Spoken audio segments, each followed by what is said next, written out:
Hadirin jamaah yang insyaallah dimuliakan oleh Allah Subhanahu wa taala. Sebagai manusia yang diciptakan oleh Allah Subhanahu wa taala, yaitu fi ahsani taqwim, manusia yang sebaik-baiknya diciptakan oleh Allah Subhanahu wa taala, tentu sudah sewajarnya kita harus mengetahui tujuan-tujuan apa kita diciptakan oleh Allah Subhanahu wa ta'ala, dan apa saja yang diembankan oleh Allah Subhanahu wa ta'ala kepada kita sebagai manusia. Dulu Allah Subhanahu wa ta'ala di dalam keterangan menerangkan ketika Allah Subhanahu wa ta'ala akan mengembankan suatu amanat kepada bumi, kepada langit, dan kepada gunung-gunung, mereka semua enggan untuk menerima amanah yang akan diberikan oleh Allah Subhanahu wa ta'ala. Mereka takut tidak bisa membawa amanah yang diembankan oleh Allah Subhanahu wa ta'ala. Tapi ketika Allah Subhanahu wa ta'ala menawarkan kepada manusia, yaitu Nabi Adam alaihissalam, kemudian Nabi Adam alaihissalam menerima amanah-amanah tersebut, karena di dalam amanah tersebut mengandung hikmah yang sangat besar. Karena manusia tahu tujuan setelah hidup di dunia adalah tujuan akhirat, maka diterimalah amanah tersebut oleh manusia. Apa yang dikatakan Nabi Adam? Ya Allah, gunung-gunung, lautan, bumi, bahkan sampai langit enggan mau menerima amanah yang Engkau embankan kepada mereka. Apalagi saya, ya Allah, sebagai manusia yang sangat lemah. Apa yang dikatakan Allah? Engkau yang menjalankan, aku yang memberi kekuatan. Hadirin jamaah yang dirahmati oleh Allah Subhanahu wa ta'ala, kita patut bersyukur kepada Allah Subhanahu wa ta'ala karena sampai saat ini kita masih diberikan kenikmatan kesehatan oleh Allah Subhanahu wa ta'ala, sehingga kita masih bisa melaksanakan amanah kita tadi berjamaah nih. Apa yang pertama yang diamanahkan oleh Allah Subhanahu wa ta'ala, amanah yang diembankan kepada manusia, yang pertama adalah sholat 5 waktu. Itu amanah dari Allah Subhanahu wa ta'ala. Makanya Sayyidina Ali setiap kali datang waktu sholat itu mukanya ataupun paras mukanya berubah. Kenapa? Karena takut tidak bisa melaksanakan amanah yang telah diberikan oleh Allah Subhanahu wa ta'ala kepada manusia. Makanya di sini jangan sampai selagi kita diberi kesehatan oleh Allah Subhanahu wa ta'ala, jangan sampai menunggu kenikmatan kesehatan yang ada pada diri kita Allah cabut, sehingga tiba-tiba badan yang begitu gagah, badan yang begitu sehat, kenikmatannya dicabut oleh Allah Subhanahu wa ta'ala satu persatu, sehingga kita terjatuh sakit yang akhirnya tidak bisa berbuat apa-apa, tidak bisa melaksanakan perintah-perintah Allah Subhanahu wa ta'ala. Ingat, jangan sampai waktu yang telah diberikan oleh Allah Subhanahu wa ta'ala kepada kita terbuang secara sia-sia. Sebab yang namanya manusia tentu ada batasannya. Kullu nafsin dha'iqatul maut. Setiap manusia yang bernyawa pasti akan mati.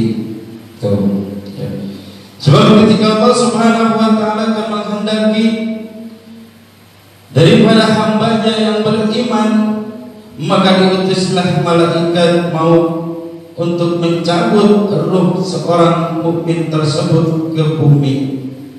Kemudian berangkatlah malaikatul maut ke bumi untuk mencabut ruh seorang mukmin tersebut.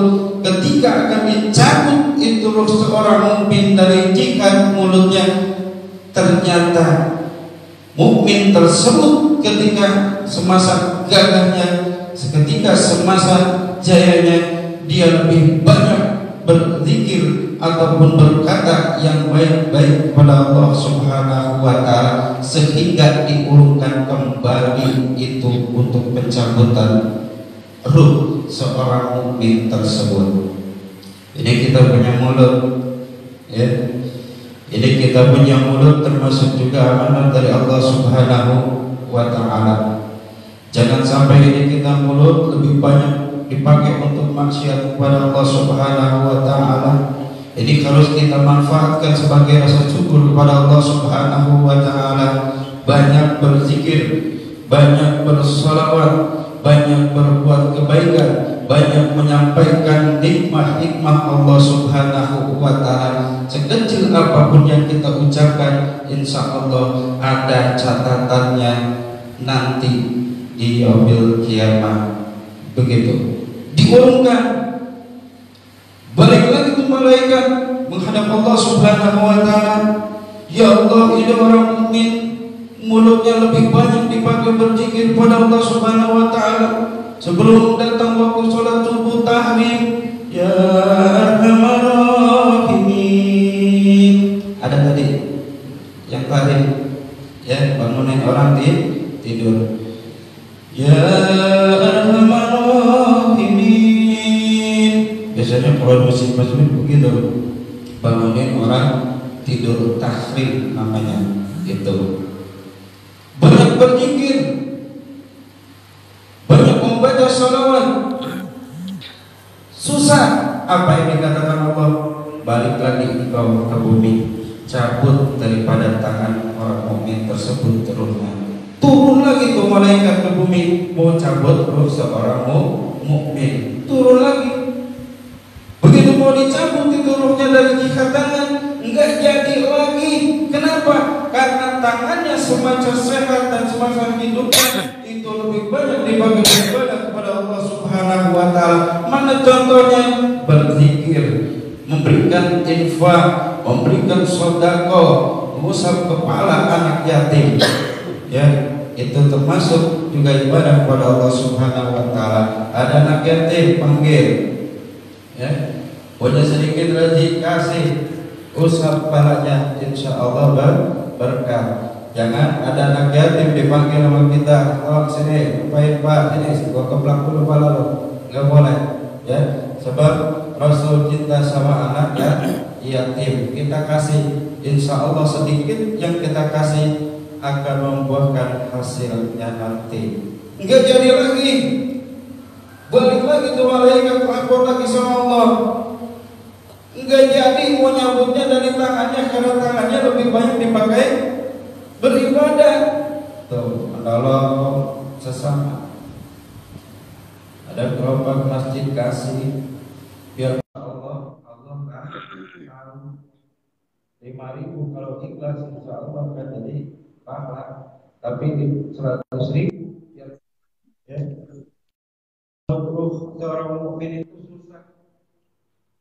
Turun lagi mau dicabut dari kakinya. Kemudian begitu mau dicabut dari kakinya, subhanallah, enggak jadi lagi. Kenapa?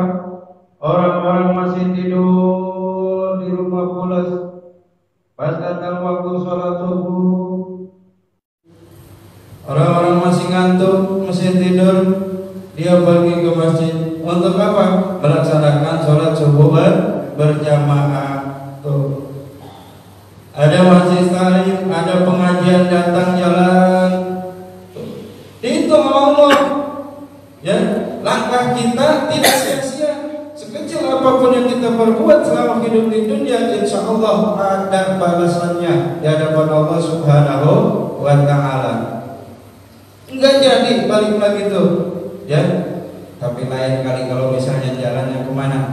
Jalannya ke dangdutan, lain lagi ceritanya, ya. Jadi ini ruhnya seorang mukmin. Udah mukmin itu tentunya beriman pada Allah Subhanahu wa taala. Enggak jadi balik lagi. Ya Allah, Ini semua anggota badan seorang mukmin tersebut yang akan dicabut ruhnya serba susah. Saya tahu ya Allah, mencabutnya susah dari mana? Apa yang dikatakan Allah? Malaikat, balik lagi engkau kemana? Ke dunia. Nih, tulis nama Allah Subhanahu wa Ta'ala di tangan kananmu. Kemudian tunjukkan kepada seorang mukmin tersebut. Maka karena kecintaan orang mukmin tersebut dan rasa takut orang mukmin tersebut kepada Allah Subhanahu wa Ta'ala, maka ruhnya akan keluar dari pihak mulutnya.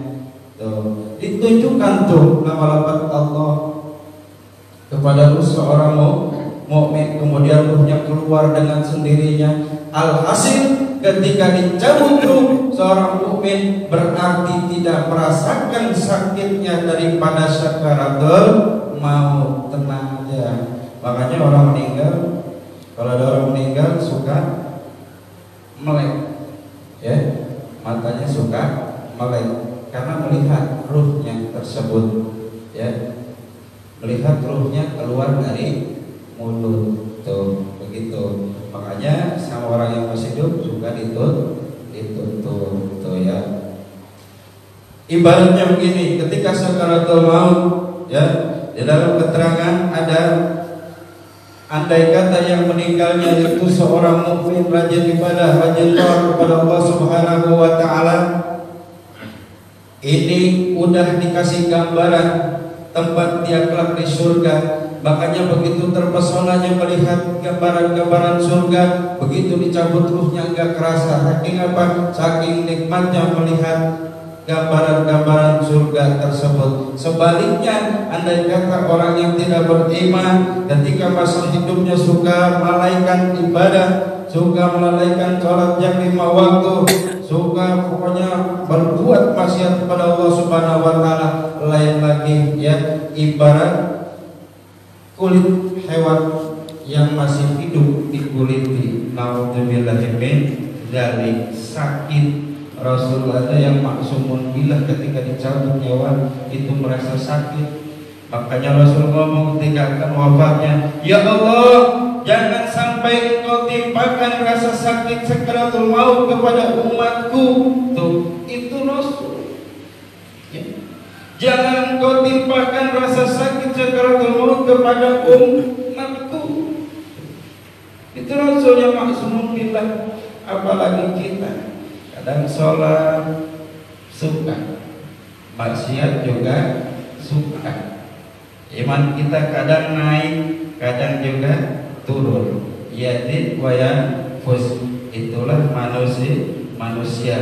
Makanya selama kita masih diberi kesehatan oleh Allah Subhanahu wa Ta'ala, kita manfaatkan. Karena seluruh anggota badan dari mulai ujung rambut sampai ujung kaki ini adalah amanah dari Allah Subhanahu wa Ta'ala, harus kita jaga. Jangan sampai amanah yang telah diembankan kepada manusia kita sia-siakan. Apa kata Rasul? La imanan la amanata bihi. Tidak beriman apabila seseorang tidak beramanah. Naudzubillahi min dzalik. Hati-hati, ya. Makanya kalau kita udah sakit